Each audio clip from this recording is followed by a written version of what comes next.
अस्सलाम वालेकुम क्लास। आज हम स्टार्ट करने जा रहे हैं 9th क्लास रियाजी और इसका तारुफ है। ये उर्दू मीडियम बुक है। अगर आपको इंग्लिश मीडियम चाहिए तो आप इंग्लिश मीडियम मैंने इसलिए स्टार्ट नहीं की क्योंकि ज़्यादातर बच्चे इंग्लिश मीडियम वाले भी उर्दू में समझना होता है, तो अगर वो बेहतर है यहाँ से लेक्चर लेंगे तो उन्हें क्लियर हो जाएगा कि कैसे इसको स्टार्ट करना है और कैसे इनकी यानी उर्दू मतलब का पता लग जाएगा।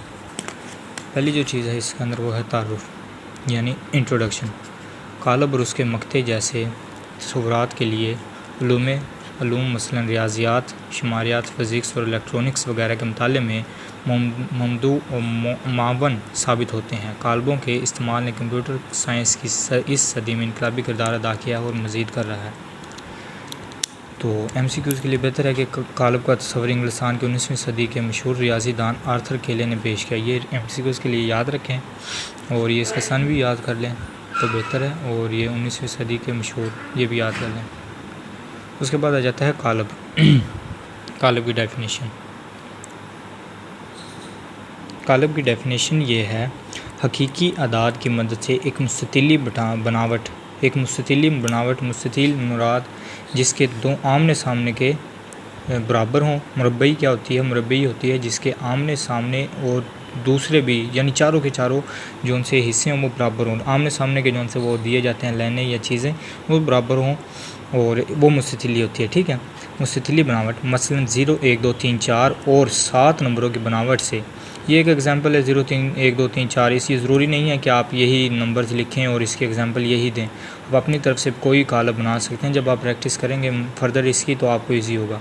नंबरों की मदद से बनावट 1 3 4 7 2 0 को ब्रैकेट में बंद कर देने 1 3 4 7 2 0 को कालब कहा जाता है। ठीक है, इसी तरह 0 1 3 4 एक दूसरा कालब है, ये मुरब्बई कालब है। आपको जैसे मैंने बताया कि आमने जिसके चारों अरकान बराबर हों।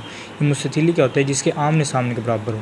ठीक है, और हकीकी अदाद की मदद से यानी हकीकी अदाद कौन से होते हैं? जैसे हमारे पास नंबर होते हैं 0 से लेकर इन्फिनाइट नंबर तक, इसे कहते हैं हकीकी अदाद यानी अनगिनत नंबर जितने भी हैं हमारे पास उन्हें हकीकी अदाद कहा जाता है। ठीक है, एक मुस्ततिली बनावट मसलन 1 2 3 4 5 6 7 कुछ भी आप ले सकते हैं इसे डिफ़ाइन करने के लिए, एग्जाम्पल देने के लिए। ठीक है, उसके बाद इसे रीड आउट कर लीजिएगा।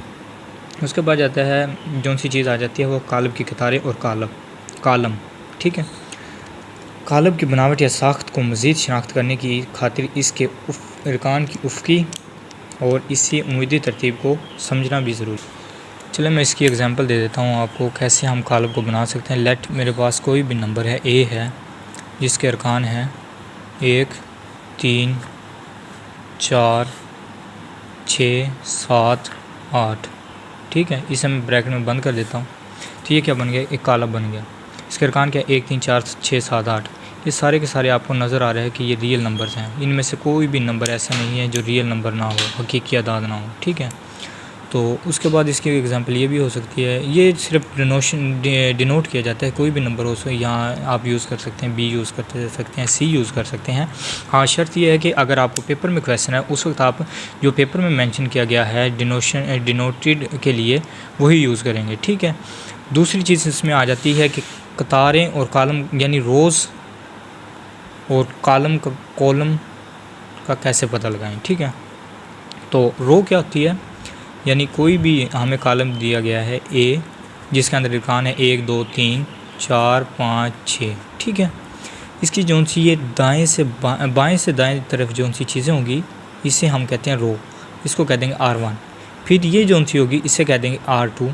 ठीक है, अकॉर्डिंग टू बुक मैं करवा रहा हूँ, ये R1 और R2 से मेंशन किया गया। आप जब ये लेक्चर लेने के बाद उसे रीड आउट करेंगे तो आपको ईजी हो जाएगा। ठीक है, तो इसकी जौन सी अरकान है 1 2 3 4 5 6, तो ये इसकी क्या होंगी? यानी बाएं से लेके दाएं तक जौन सी चीज़ें होंगी वो हमारी रो कहलाएगी, और जौन सी ऊपर से लेके नीचे से लेके ऊपर की तरफ जाएगी उसे हम कॉलम कहेंगे। ठीक है, ये हो गया कॉलम 1, ये हो गया कॉलम 2 C2 और ये हो गया C3। ठीक है, इसमें नहीं मैं क्या नाम है इसमें पजल नहीं होना, मैं आपको दोबारा समझा देता हूँ। इसी एग्जांपल 1 2 3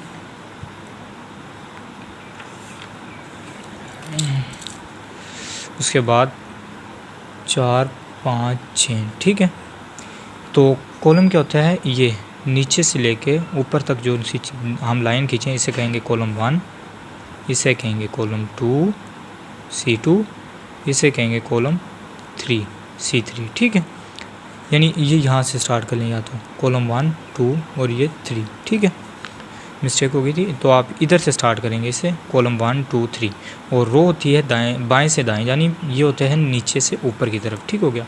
इतना क्लियर है, यही किताब में दिया गया, ये इससे मैं रीड आउट कर देता हूँ। आप कहते हैं तो कालब की बनावट को या साख्त को मज़ीद शनाख्त करने की खातिर इसके अरकान की उफ़क़ी और रासी या अमूदी तरतीब को समझना बहुत ज़रूरी है। सामने कालब ए में इंदराज ए दिया हुआ है, इसकी मैंने कहा कि